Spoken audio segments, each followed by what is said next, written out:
Alright, so lately I've been getting a ton of tweets and direct messages with links to computers, mainly from Best Buy, people asking me, hey, should I get this computer, is it a good deal? And in this video, I'm just going to finally show you guys why it is such a bad idea for you to buy a computer from Best Buy. Hey. Hi, how can I help you? What's the most powerful gaming and streaming PC in here? Yes, that would be our HP Almond Obelisk. Okay, what are the specs? Huh? What are the specs of the computer? What parts are in this computer? Oh, here. You know, this doesn't actually give me the specific parts. It doesn't even tell me what processor's in here. It just says i7. Do you know which i7 it is? Yeah, a good one. Okay, I can just look that up online. And how much is this specific model? This one is $1,250. Holy sh... okay, I think that's everything I needed to know. No problem, sir. So there are obvious legal repercussions of me walking into a business and recording, but I promise you that's basically how it went down. So there are a multitude of reasons why that computer at $1,250 is so bad. Number one, the performance you would get out of a system like that is not worth $1,300. I would say it's worth about $900 at best. Number two, the parts they use in that specific system are some of the cheapest, worst quality variants of those parts that exist. The first thing I noticed was the graphics card. Inside that system is a GTX 1060, and without going through any specific numbers, take a look at the model that they use in that computer, and now take a look at the model that you could buy yourself separately. I promise you, the one that you think is worse is. The second thing to point out is the RAM. This computer only uses one stick of RAM.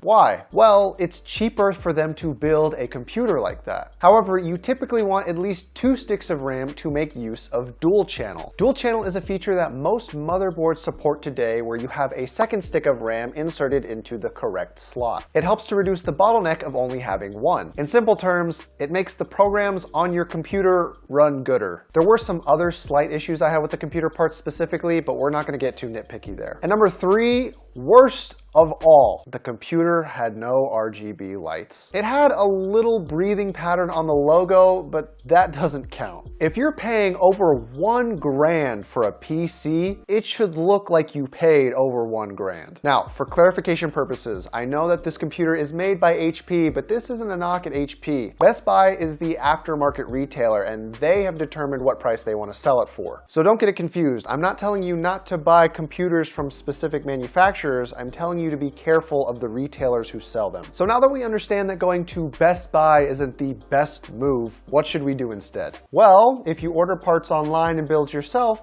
you could save a couple $100s. As a matter of fact, I quickly put together a rough version of that computer on PCPartPicker.com, and if you did buy those parts, it would cost roughly $900. And I'd say that's worth it. 1 hour of your time watching a tutorial on how to build a computer, and then another couple hours after that actually doing it. However, on this channel, we're not interested in only saving a couple $100. For those of you who are really interested in seeing just how much your dollar can get you, this is what you should do.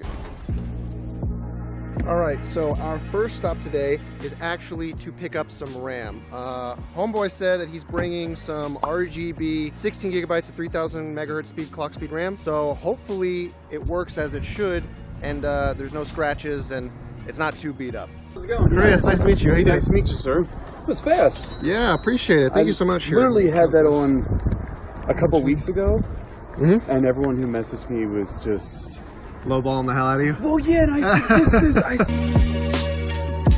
Are you the one selling the computer parts? Yeah. Nice to meet you. I mean, I'm assuming you've built computers before. Yeah, I've definitely built before. Since this is like a few months old, grab some rubbing alcohol. Okay. Wipe off kind of the excess thermal paste that's there. Got that too, obviously. How the rest of the day, man? Hi, Chris. Nice to meet you. So, power supply used for a month? Yeah, just about. Awesome. Still everything right here. Well, appreciate it. Thank you very much, man. No problem. Have a good rest of the day. Thank you. Hey, how's it going? 20, 40, 60, 80, 100, 110. Awesome. Let's check this out real quick.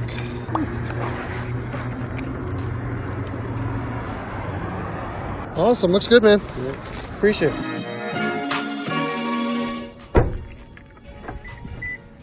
Hey. You know, just trying to buy some parts. All right, cool. Yeah, it's good to go, man. It's reformatted. Sounds good. All right, so 20, 25, 30? Yeah. Thank you so where much. I live. No, absolutely.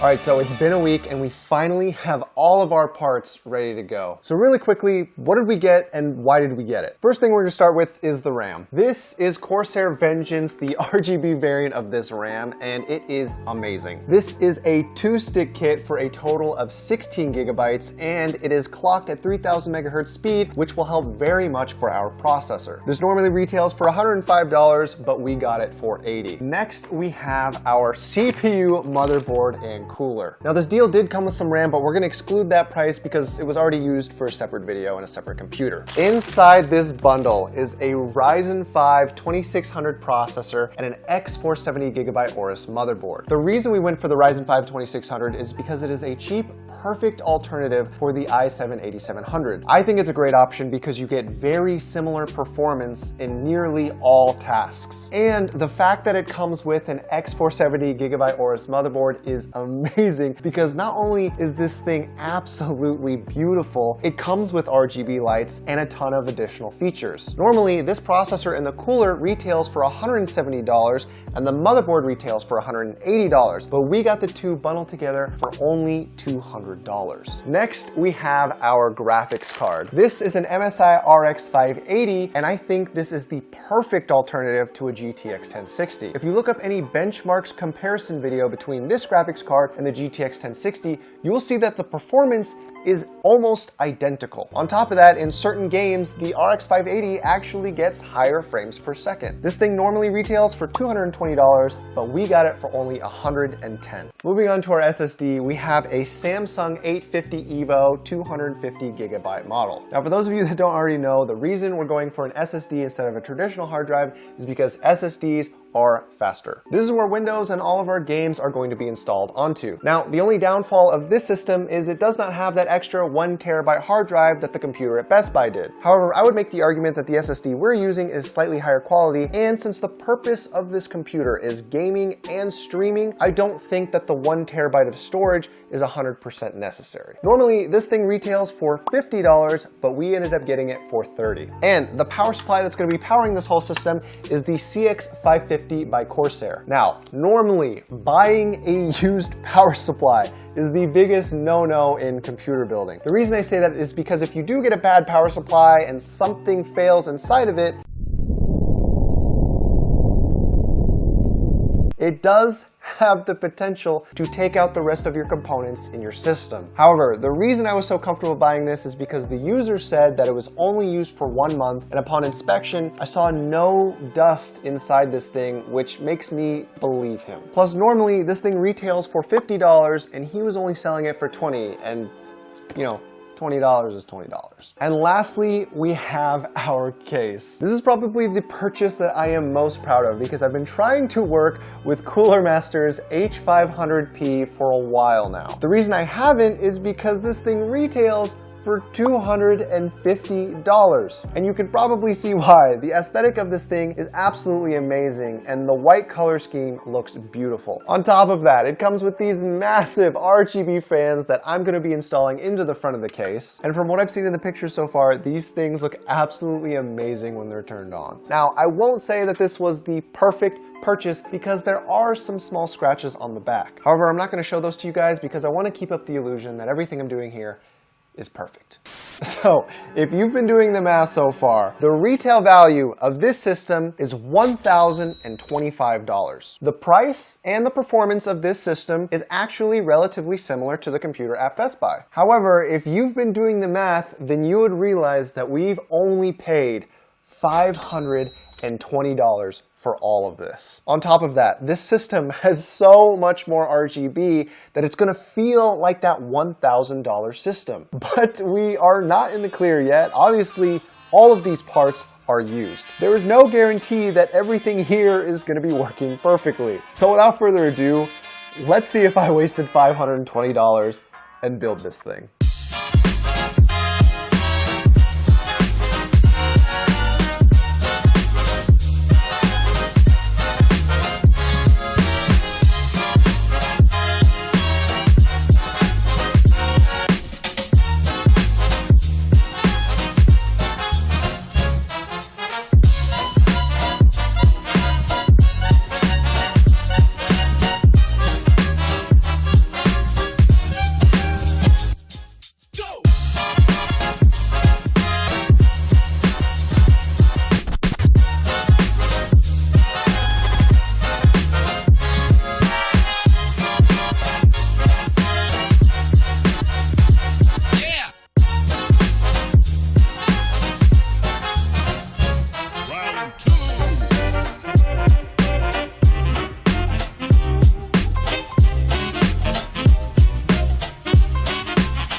Okay, so everything is put together, and as you can tell, this thing looks so clean. Now, I'm a little bit nervous because I haven't turned it on, I haven't tested it yet, but at the very least, let's see how the lights look in this system.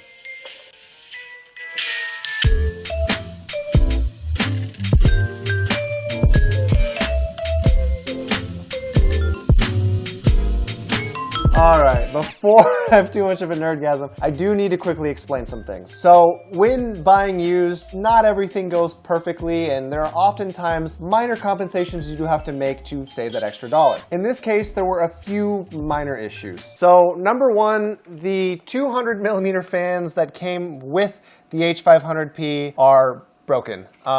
They don't work. I tried plugging them in. No matter what I did, they would not power on. They wouldn't light up or spin. Fortunately, we did have a solution for those. Inside is a kit of 5 up here RGB fans. Now, as you might have noticed, I have the remote in my hand and they can actually change colors like so, and I think it looks so sick. Now, unfortunately, this did cost us a little bit of extra money, but it really was a small dent in comparison to the total budget. This kit of 5 only costs $30 on Amazon. So that does bring our overall budget to $550, but I think for a kit of 5 RGB fans, that is more than worth it. The other issue that came with this case, unfortunately, which is my fault for not researching how this thing is supposed to look before buying it, is that this H500P is supposed to have 2 SSD mounts in the front, and they're both missing, as well as the mechanical drive slots. So unfortunately, there was no spot to actually put our SSD, and as we speak, it's kind of just laying next to the power supply. But you can't see it, so out of sight, out of mind, and realistically, a system like this, you're not gonna be moving it around. So as long as you're not kicking this thing and shoving it in places it's not supposed to be, that shouldn't be an issue. Plus, there are a lot of other makeshift DIY ways to keep your SSD in place without a bracket, and I'm sure you can look those up on YouTube. And finally, the last minor issue that comes with all of these purchases is the I/O shield, better known as a brace. Unfortunately, it is missing, and the motherboard does kind of have this little hole going on, but since the X470 by GIGABYTE AORUS is actually so thick, you can't really see into the case from this angle, which is kind of nice. But that covers about all the minor issues with this system. They're nothing major, they're not going to affect performance in any way. As a matter of fact, having a kit of 5 fans in here might actually provide for better airflow. So now that we've covered that, let's see if this computer actually works.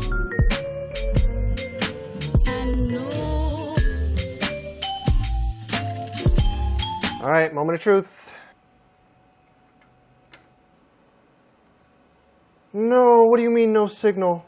All right, so the graphics card took a little bit of troubleshooting, but we're all good. I'll be honest, I think this thing looks a lot better than my actual main system, and it cost a hell of a lot cheaper too. I would say that the best part about this thing is that, let's say you did have that $1,000 budget to buy that computer at Best Buy. Since we only spent around $550, and if you did some deal hunting and built something similar for yourself, there would still be plenty of room in that budget to either add some performance upgrades or make it look even nicer. I think this should go without saying, but the potential for this idea is limitless. Anyways, so enough talking about this thing. Let's see how well it performs.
So as you guys can already see, this computer is absolutely worth it. The benchmarks are easily on par with the computer we've been comparing it to throughout the entire video, and it is definitely worth your time. With the exception of people that make $700 in 5 hours, which if that is you who is watching this video, I don't know why you're here. Is there anything else I can help you with?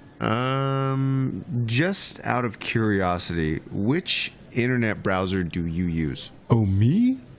I use Microsoft Edge.